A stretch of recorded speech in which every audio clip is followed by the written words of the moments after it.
అందరికీ నమస్కారం. నా పేరు Archana. Welcome to mysterious stories. ఈరోజు కథ సెల్లింగ్ వర్జినిటీ. ఇక ఆమెకు ఎక్కడికెళ్ళాలో అర్థం కాక అయోమయంగా చూస్తూ ఉంది. మేడం, మీరు నాతో పాటు రండి అంటూ వినయ్ ముందు వెళ్తుంటే ఆమె వెనకాల వెళ్ళింది. ఇక ఆ ఇంటిని చుట్టూ తిరిగి తిరిగి చూస్తూ ఏదో లోకంలోకి వెళ్తున్నట్లు అనిపిస్తుంటే భయంగా బెదురుగా అతని వెనకాలే వెళ్ళిన తనకి ఎదురుగా చూస్తున్న దానికి కళ్ళు బయటకి పొడుచుకొచ్చాయి. Costly pure white and white posh interior డిజైన్తో చాలా అందంగా ఉన్న రూమ్ కనిపించి ఇంతకు ముందెన్నడూ ఆమె లైఫ్లో చూడలేదు. అంత అందమైన ఇల్లు, అంత అందమైన రూమ్లో ఉంటానని కూడా కలలో ఎక్స్పెక్ట్ చేయలేదు. ఇక అతను ఆమెను రూమ్లో వదిలి వెళ్తుంటే ఎక్స్క్యూజ్ మీ అని పిలిచింది. నన్ను వినయ్ అని పిలవండి మేడం అన్నాడు అతను. వినయ్ గారు, ఇప్పుడు నేను ఇక్కడ ఏం చేయాలండి? గారు ఎందుకు మేడం, వినయ్ అని పిలవండి. సరే, ఇక్కడ నేనేం చేయాలి? ఎన్ని రోజులుండాలి? అక్కడ మా అమ్మ ప్రాణాలతో కొట్టుమిట్టాడుతోంది. ఎక్కువ రోజులు తను బ్రతకలేదు. అర్జెంటుగా సర్జరీ చేయాలి ప్లీజ్ అంటుంటే, ఇప్పుడు నేను హాస్పిటల్కే వెళ్తున్నాను మేడం. ఇదిగోండి, ఇందులో డబ్బుంది. ఇది పే చేసి మీ అమ్మగారికి సర్జరీ అయ్యేలా నేను చూసుకుంటాను. అంటే నేను హాస్పిటల్కి వెళ్ళకూడదా? మీరు మా సార్ గురించి ఆలోచించండి. మీ అమ్మగారి గురించి మా సార్ చూసుకుంటారు అంటుంటే నాకంతా అయోమయంగా ఉంది. ఇక్కడ ఎన్ని రోజులు ఉండాలి? సార్ ఇక్కడ లేరు మేడం, అతనితోనే మాట్లాడుకోండి. అదేంటి అలా మాట్లాడతారు? లోపల ఉన్నారని తీసుకొచ్చారుగా. అలా చెప్పకపోతే మీరు రారుగా. అంటే నన్ను బంధించారా అంటుంటే వినయ్ పెదవులపై సైడ్ స్మైల్ రాగా మరో మాటకి తావివ్వకుండా అక్కడి నుండి వెళ్ళిపోయాడు. అప్పుడు అర్థమైంది సీన్. వీళ్ళు నన్ను కావాలని ఇక్కడ లాక్ చేశారా అని. కానీ అక్కడ అమ్మ పరిస్థితి. ఇతను చూసుకుంటాను అంటున్నాడు, కానీ నిజంగానే చూసుకుంటాడా? డబ్బు హాస్పిటల్లో కడతాడా? ఇవన్నీ ఆలోచనలు ఆమె బుర్ర మొత్తం చుట్టుముట్టాయి. ఇక అంతలోనే మొబైల్ రింగ్ అవడంతో వెంటనే కాల్ లిఫ్ట్ చేసి హలో అంది. మేడం, మీ సార్ బిల్ పే చేశారు. మీ అమ్మగారికి ఈవినింగ్ సర్జరీ అయిపోతుందండి. మీరేం టెన్షన్ పడకండి. మీ అమ్మగారిని భద్రంగా చూసుకునే బాధ్యత మాది అనగానే షాకుల మీద షాకులు తగులుతుంటే బుర్ర హీట్ ఎక్కిపోయి తల గిర్రున తిరుగుతోంది. ఇక అవన్నీ ఆలోచనలేమో గాని వాళ్ళ అమ్మకి సర్జరీ చేస్తామని చెప్పగానే కాస్త రిలాక్స్ అయింది వైనవి. కానీ అంత పెద్ద కాస్ట్లీ లగ్జీరియస్ రూమ్ని చూస్తుంటే చాలా భయం వేస్తోంది. రూమ్ చాలా అందంగా ఉంది, కానీ ఆమె కంటికి మాత్రం భయంకరంగా కనిపిస్తోంది. నిశ్శబ్దం, భరించలేని నిశ్శబ్దం ఆమెను వెంటాడుతోంది. ఎన్ని రోజులు నన్ను ఇలా బంధిస్తారు అన్న ఆలోచనలకి చెమటలు పట్టేస్తున్నాయి. అసలు అతనితో పాటు ఒక రాత్రి గడిపితే తన తల్లిని కళ్ళ నిండా చూసుకుంటూ ఉండొచ్చని అనుకున్న తన ఆలోచనలు తారుమారయ్యాయి. ఇక్కడికి వచ్చాక ఆమె బ్రెయిన్ అంతా పిచ్చి పట్టినట్లుగా అనిపిస్తుంటే అంతలో మోగింది కాలింగ్ బెల్. ఉలిక్కిపడి తల తిప్పి చూసింది వైనవి. ఇక కంటిన్యూగా కొడుతూనే ఉండడంతో ఎవరొచ్చారు? నన్ను కొనుక్కున్న అతనొచ్చాడా అనుకుంటూ దగ్గరికెళ్ళి డోర్ ఓపెన్ చేయగానే ఎదురుగా ఫుడ్ ప్లేట్తో కనిపించింది మేడ్. ఆమెను చూసి చాలా రిలాక్స్ అయింది వైనవి. మేడం, ఇదిగోండి ఫుడ్ అంటుంటే నాకొద్దు, ఆకలిగా లేదు అనింది.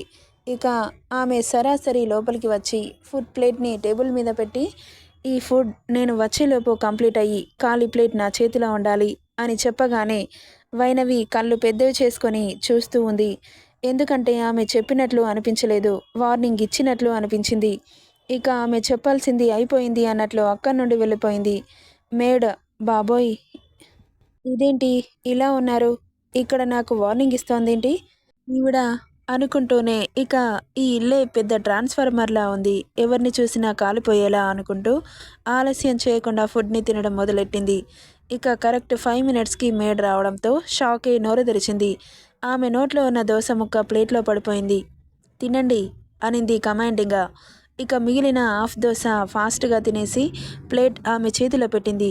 వెరీ గుడ్ అనుకుంటూ ప్లేట్ తీసుకొని రెస్ట్ తీసుకోండి అని చెప్పి వెళ్ళిపోయింది. నాకు బోర్ కొడుతోంది అనింది వైనవి. వెనక్కి తిరిగి చూసి అక్కడ ఉన్న రిమోట్ తీసుకొని రూమ్లో హోమ్ థియేటర్ని ఆన్ చేసి, మీరు ఏ టైప్ ఆఫ్ మూవీస్ చూస్తారు అని అడిగింది. మేము బ్రతకడమే ఎక్కువ, ఇంకా మూవీస్ కూడానా అని మనసులో అనుకొని తల తిప్పి చూసిన తనకి హోమ్ థియేటర్ చిన్నపాటి థియేటర్ని తలపిస్తుంటే ఆమె గుడ్లు బయటకి పొడుచుకొచ్చి ఏం చెప్పాలో అర్థం కాక బిక్కమొహం వేసుకొని చూస్తూ ఉంది. ఇక ఏదో ఒక ఫ్యామిలీ టైప్ మూవీ పెట్టి వెళ్ళిపోయింది మేడ్. సడన్గా వచ్చిన సౌండ్కి ఉలిక్కిపడి ఈ లోకంలోకి వచ్చింది. బయటకు వచ్చిన మేడ్ ఎవరికో కాల్ చేసి ఏదో మాట్లాడింది. ఇక్కడ వినయ్ హాస్పిటల్లో బిల్ పే చేసి ఎవరికో కాల్ చేసి మాట్లాడి తనకి సర్జరీ అయ్యే వరకు హాస్పిటల్లోనే గడిపాడు. ఇక్కడ వైనవి ఇంట్లో ఉండి బోర్ కొడుతుంటే ఏం చేయాలో అర్థం కాక అమ్మ ఎలా ఉందో అన్న దిగులు మొదలవుతుంటే ఎవరికి కాల్ చేయాలో కూడా తెలియట్లేదు. వినయ్ నెంబర్ నా దగ్గర లేదు, ఎవరికి కాల్ చేయాలి అని పిచ్చి పట్టినట్లు అనిపిస్తుంటే అసహనంగా అనిపించింది. ఏడుపు కూడా వచ్చేస్తోంది. ఇక అలాగే ఏడుస్తూ అక్కడే కూర్చుండిపోయింది. కాసేపటికి మేడ్ జ్యూస్ గ్లాస్తో మళ్ళీ ఆమె చేతిలో పెట్టి వెళ్ళిపోతుంటే ఎన్ని రోజులు ఇలా నన్ను బంధించేస్తారు అని అడిగింది. సార్ వచ్చే వరకు అని చెప్పి వెళ్తుంటే ఎప్పుడొస్తారు అని అడిగింది. ఆయన అనుకున్నప్పుడు అని చెప్పి అక్కడి నుండి వెళ్ళిపోయింది. ఆమె సమాధానానికి బుర్ర గిర్రున తిరుగుతుంటే అసలు ఎవరు నువ్వు, నన్నెందుకు ఇలా లాక్ చేశావు, అసలు నీకు ఏం కావాలి, నన్నెందుకు సెలెక్ట్ చేసుకున్నావు అని ప్రశ్నిస్తుంటే అతని పెదవులు వైడ్ అయ్యాయి. అలా ఆ రోజు మొత్తం ఎలా గడిచిందో కూడా తెలీదు వైనవికి. ఎందుకంటే తన తల్లి ఎలా ఉందో అని తన మనసులో లేదు. వినయ్ వస్తే హాస్పిటల్కి తీసుకెళ్ళమని అడగాలనుకుంది, కానీ అతను మార్నింగ్ అనగా వెళ్ళిన మనిషి ఇంతవరకు పత్తాలేడు. ఎవరిని అడగాలో కూడా అర్థం కావట్లేదు. ఇక అప్పుడే ఒక ఐడియా రావడంతో డోర్ ఓపెన్ చేసుకుని చుట్టూ చూసింది. ఎవరూ కనిపించలేదు. మేడ్ ఎప్పుడొస్తుందా అని వెయిట్ చేస్తూ ఉంది. కాసేపటికి మేడ్ డిన్నర్ ప్లేట్తో రావడంతో, ఏవండి, ఈ ఇంట్లో పనిచేసే వినయ్ నెంబర్ కాస్త ఇస్తారా, మా అమ్మకి ఎలా ఉందో కనుక్కుంటాను అనగానే నవ్వి సరే అంది. హమ్మయ్య అనుకుంది. ఇక వినయ్ నెంబర్ చెబుతుంటే నోట్ చేసుకుంది వైనవి. వెంటనే వినయ్కి కాల్ చేసింది. చెప్పండి మేడం, మా అమ్మకి ఎలా ఉంది? బాగుంది మేడం, సర్జరీ జరిగింది, స్పృహలోకి ఇంకా రాలేదు, ప్లీజ్ తనని చూడాలి. లేదు మేడం, సార్ వచ్చే వరకు మిమ్మల్ని బయటకు పంపించొద్దని చెప్పారు. అసలు ఎప్పుడు వస్తారో తెలీదు మేడం. ఎందుకు నన్ను ఇలా బంధించేశారు? అది కూడా తెలీదు మేడం. ఏదీ తెలియకుండా అతని దగ్గర ఎందుకు పనిచేస్తున్నావు అంటూ అరిచింది. మేడం, ఎందుకు ఫ్రస్ట్రేట్ అవుతున్నారు? హాస్పిటల్ బిల్ ఎంతో తెలుసా? 20 lakh, అక్షరాల 20 లక్షలు. ఓన్లీ సర్జరీకి మాత్రమే 15 లక్షలు. ఇక మిగతా ఖర్చులు మీరే లెక్క చేసుకోండి. ఇంకో విషయం, తనని కొన్ని రోజులు హాస్పిటల్లోనే ఉంచాలని డాక్టర్స్ చెప్పారు. ఎందుకు అని షాకింగ్గా అడిగింది. తన హెల్త్ పూర్తిగా సెట్ అవ్వడానికి టైం పడుతుంది. కిడ్నీస్ కూడా పాడయ్యాయని చెప్పారు. కొన్ని రోజులు డయాలసిస్ చేయాలని చెప్పారు. ఇక వాటన్నింటికీ చాలానే ఖర్చు అవుతుంది. అదంతా ఎవరు భరిస్తారనుకుంటున్నారు మేడం? మీరొక్క రోజుకే ఓపిక లేకుండా ఇలా అరిస్తే మీకే నష్టం. మీ పని పూర్తవ్వలేదు, గుర్తుపెట్టుకోండి అని వార్నింగ్ టోన్లోనే చెప్పి కాల్ కట్ చేశారు. అతను చెప్పేది వాస్తవమే. ఇన్ని లక్షలు ఒక్కసారిగా ఇవ్వమంటే ఎవరిస్తారు? కానీ ఒక్కసారైనా అమ్మని చూడాలనిపిస్తోంది. కిడ్నీలు కూడా పాడయ్యాయా? ఇదేంటి ఇలా జరిగింది? అసలు అమ్మ ఆరోగ్యం బాగుండదా? నాకు ప్రపంచంలో ఒక్కరున్నారు అంటే ఒక అమ్మ మాత్రమే. తనకిదేనా అయితే నేను తట్టుకోలేను అంటూ ఏడుస్తూ కూర్చుంది. ఆమె భుజం మీద పడ్డ చేతికి తల తిప్పి చూసింది వైనవి. ఏడవకండి మేడం, మీ అమ్మగారికి ఏం కాకుండా చూసుకోవడానికి మా సార్ ఉన్నారు. మీరు అతనికి నచ్చినట్లుగా ఉన్నారంటే మీకోసం ఏదైనా చేస్తారు అంటుంటే, నిజంగా మీ సార్ అంత మంచివారా అని అడిగింది. చాలా మంచివారు, కానీ అతనికి ఎదురు చెబితే మాత్రం రాక్షసుడవుతాడు. ఒక్క ముక్కలో చెప్పాలంటే ప్రేమ సముద్రమైతే కోపం ప్రళయం. ఆయన ప్రేమని భరించలేము, కోపాన్ని కూడా భరించలేము. ఏవైనా పీక్స్లో ఉంటుంది. ప్లీజ్, ఆయన ఎప్పుడొస్తారో చెప్పండి, ఒక్కసారి అమ్మని చూడాలనిపిస్తోంది అనగానే మొబైల్ ఆన్ చేసి వినయ్కి వీడియో కాల్ చేసి ఫోన్ వైన్ చేతిలో పెట్టింది. ఇక మెరిసే కళ్ళతో చూస్తూ స్పృహలో లేని తన అమ్మని కన్నీళ్లతో చూస్తూ ఉంది. అమ్మా అనింది ఏడుపు గొంతుతో. మీరిలా ఏడిస్తే కాల్ కట్ చేస్తాను మేడం, ఏడవకుండా చూడండి, తనకేం కాలేదు, సర్జరీ చేశారుగా, స్పృహలో లేదు అంతే అంటుంటే ఇక ఇక్కడ ఎక్కడ కాల్ డిస్కనెక్ట్ అవుతుందో అని వస్తున్న ఏడుపుని ఆపుకుంటూ అమ్మని కళ్ళారా చూసుకొని కాల్ కట్ చేసింది. ఇక మనసుకి కాస్తైనా ఊరట లభిస్తుంటే అలాగే బెడ్ రెస్ట్కి తలవాల్చి కళ్ళు మూస్తుండగా, మేడం, మీరు తింటే నేను వెళ్ళిపోతాను, నాకు ఆకలిగా లేదు అనింది.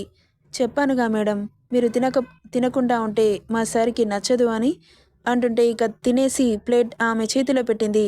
నవ్వుతూ ప్లేట్ని తీసుకుని అక్కడి నుండి వెళ్ళిపోయింది. మేడ ఇక ఎంతైనా కొత్త ప్లేస్, అందులో అమ్మ గుర్తు రావడంతో ఆ రోజు రాత్రి నిద్ర కరువైంది తనకి. అతను ఎప్పుడొస్తాడో, నేను ఒప్పుకున్న పని అయిపోతే ఇక్కడి నుండి వెళ్ళిపోతాను అనుకుంటూ ఉండగా, మేడ్ లోపలికి వచ్చింది. మార్నింగ్ 8 o'clock అవుతోంది. మేడం, అనగానే తల తిప్పి చూసింది. ఈ చీర కట్టుకొని రెడీ అవ్వండి. ఎందుకు అనింది కంగారుగా. ఈరోజు సార్ మిమ్మల్ని చూస్తాడంట త్వరగా అనడంతో అదేంటి చూడమేంటి అని అయోమయంగా అడుగుతుంటే మిమ్మల్ని వీడియో కాల్లో చూస్తారంట మేడం. సార్ ఎప్పుడొస్తారు తెలీదు అని చెప్పి వెళ్ళిపోయింది. బాబోయ్ అనుకుంటూ ఫ్రెష్ అవ్వడానికి వెళ్ళి రెడీ అయి బయటకు వచ్చింది. కనీసం అతన్ని ఫోన్లోనైనా కనిపిస్తాడు కదా, అప్పుడు చూడొచ్చు అని అనుకుంటూ ఆమె ఇచ్చిన నగలని పెట్టుకొని ఎక్కువ మేకప్ వేసుకోకుండా లైట్గా రెడీ అయి కూర్చుంది. మేడ్ లోపలికొచ్చి మేడం ఇదిగోండి అంటూ మొబైల్ తన చేతిలో పెట్టి అక్కడి నుండి వెళ్ళిపోయింది. అమ్మో ఇప్పుడు కాల్ చేస్తారా, ఆయనని ఎలా ఫేస్ చేయాలి అని టెన్షన్గా అనిపిస్తుంటే చేతులు వణుకుతున్నాయి. అప్పుడే రింగ్ టోన్ సౌండ్ వినిపిస్తుంటే ఉలిక్కిపడి చేతిలో ఉన్న మొబైల్ కింద పడుతుండగా గట్టిగా పట్టుకొని వణికే చేతులతో లిఫ్ట్ చేసి కళ్ళు మూసింది. అతన్ని చూడాలంటే భయం వేసి. ఇక అటువైపు నుండి ఎలాంటి రెస్పాన్స్ లేదు. ఇక అలా సౌండ్ రాకపోతుంటే మెల్లగా కళ్ళు తెరిచి చూసిన తనకి ఎదురుగా ఎవరూ కనిపించలేదు. చైర్ మాత్రం కనిపిస్తోంది. ఇంకేం కనబడట్లేదు. మొబైల్ని పరీక్షించి చూస్తోంది ఎక్కడైనా కనిపిస్తాడేమోనని. ఇంతకీ కనిపించలేదు. కాసేపటికి కాల్ కట్ అయింది. ఇదేంటి అలా కట్ అయింది అని మొబైల్ని అటూ ఇటూ తిప్పి చూసింది. మేడ్ లోపలికి వచ్చి తన మొబైల్ తీసుకుని వెళ్ళిపోయింది. నెక్స్ట్ పార్ట్లో ఏం జరుగుతుందో చూద్దాం. ఈ స్టోరీ ఎలా ఉందో కామెంట్ చేయండి guys. Thank you for listening.